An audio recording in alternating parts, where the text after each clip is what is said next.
a few minutes today about sodium.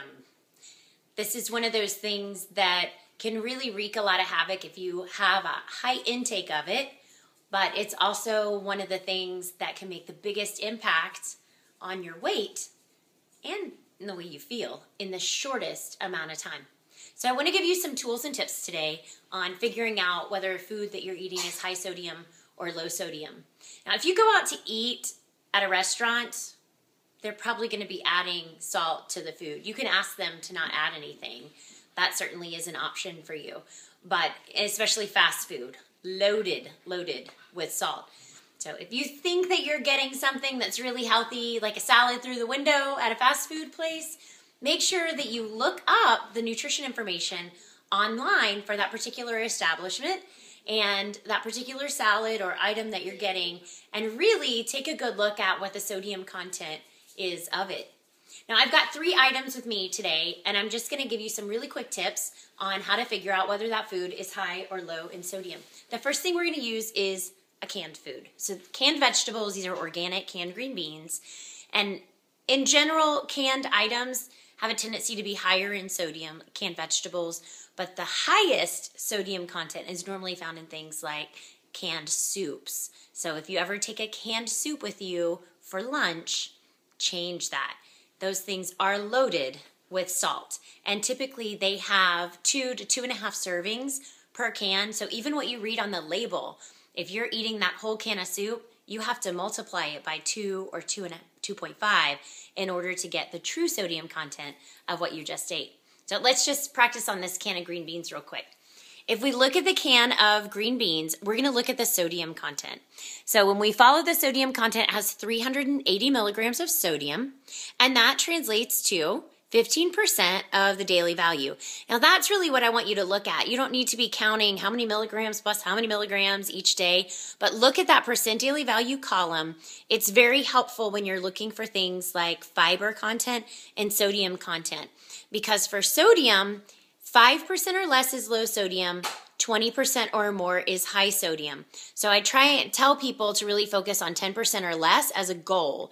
This particular item is 15%. It'll be a little bit lower if you run these through and rinse them off and then cook them just in water on the stove. So that's one option for you to do, and that really will reduce the sodium content of your canned vegetables. But of course, fresh is best, and then I like frozen after that, and then canned is kind of third on the list.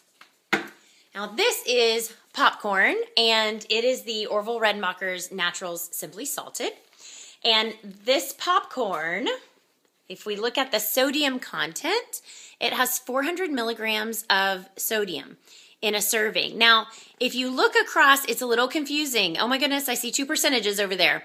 So the 17% is based on what the true serving size is, which is for this, I believe 4.5 cups popped is the serving size. And it has 2.5 servings per bag once it's popped. The column that's furthest over to the right is actually if you just have a cup of popped popcorn, then it's only 3% of the daily value for sodium. So keep that in mind. I know it can be just a little bit confusing. So 17 is still a little too high, but if we had a little less, then if we just had a cup, we're only getting 3% of our daily value, which is totally fine.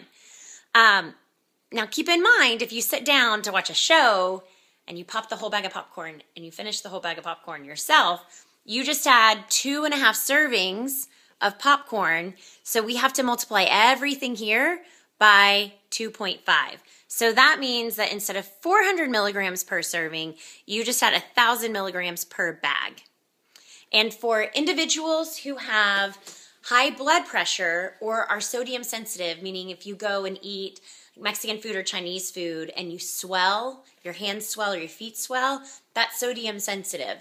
And those individuals may also have high blood pressure as well.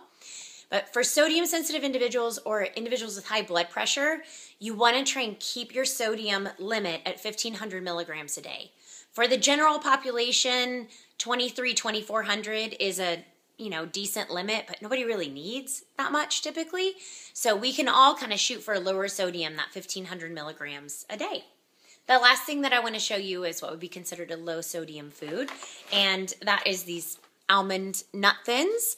And these are gluten-free, but I didn't buy them because they were gluten-free. They were a new product that was out at the time, and then I discovered I really like them. And I like eating them either with like a chicken salad, or the family likes to eat them with tuna salad, or we might have it with some homemade guacamole too.